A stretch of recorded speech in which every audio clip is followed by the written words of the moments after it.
Hey, it's Ryan the Lion from AFQY Yarns, and I'm in my West Auckland jungle right now, and just wanted to take the time to put together a little message to help you understand all the quirks and bits and pieces of AFQY so it makes sense and you can come along and enjoy yourself without having a worry. So, what is AFQY? AFQY Yarns. It's a networking event with a few particulars about it to ensure that we create an environment that is really relaxed and really good. And the reason we do that is that in business, things can get ugly, unfortunately, and there's that old saying, if you have to revert to the contract, then things are beep. So we don't want that to happen, but sometimes it does.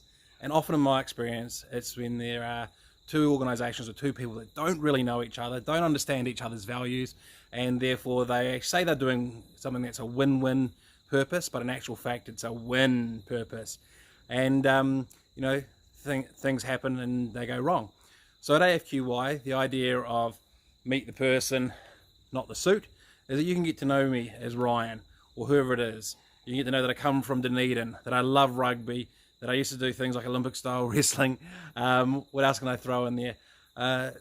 So the point is that when you get to know someone, you have this relationship, and it's based on let's say a real relationship, but the two famous words are genuine and authentic. They're buzzing around for the last few years. But we want to keep it real, so that you know, we actually look after each other. Now, one of the most brilliant stories that encapsulates this is the snorkeling story. So I won't talk about names, I'll just tell the story. Two people met at AFQY through mutual contact. They got talking, discovered their joint love of snorkeling. Most people do scuba diving, so it's a bit unusual. So it's quite fantastic to meet another snorkeler if you're a snorkeler, as I was told. So they got talking and discovered they had the same favourite spot for snorkeling, and decided that they would take their families away for the weekend and go snorkeling at their favourite spot. And over the campfire they got to talking about work and discovered that they had some similarities and whatnot. And to surprise of one of the people involved in the story, they got home on Monday to a contract, an email with a comment, is this rate good enough for you? Now tell me, when have you ever been told by a supplier, is this rate good enough? Usually, the stereotypical thing is the suppliers wanting to get the higher rate. We're selling the value to you. Well, yes, but there should be a mutual respect between buyer and seller of what that value is, and that's agreed and understood. This is achieved so much more easily when you have a relationship and you know each other. Hence, the idea of AFQY Yarns is that you come to the event to connect as people, and then you can talk about business later. Definitely connect if you got on and meet for business later. And as it says on the back of the shirt, good business rolls off the back of a great relationship.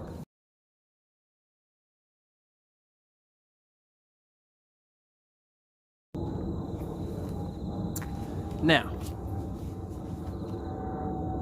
why is there no selling?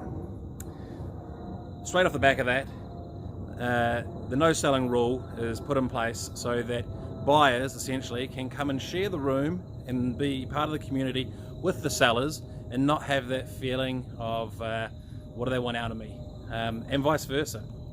So when I do my networking training, a wee side note is the most common reason people put down for not enjoying networking is that they say they feel awkward, they say they feel sleazy. So the no selling rule removes that for everybody. And that's partly why I have the little quip, ask about the kid, the cat and the dog, and don't ask what a person does until the third question. Again, it's to save you judging as to whether they're a buyer or not, or a seller or not, because judgments go in all directions, so that you can get on and get to understand that Ryan's an Otago rugby nut, and you may not be, you could be a ballet nut, but we can still have a great discussion about our passions. And the third thing is, why must a provider bring an end user? It's actually been a rule from the beginning, but I never really pushed it or enforced it. That's the truth. Now we're having a situation where there are huge numbers of providers who are attending, and we are having a huge number of end users on the wait list. We're trying to keep the room balanced. If I didn't have this rule in place, we would have 80 salespeople to 20 end users, and then it would be a sales conference, not a community. Then it wouldn't be AFQY.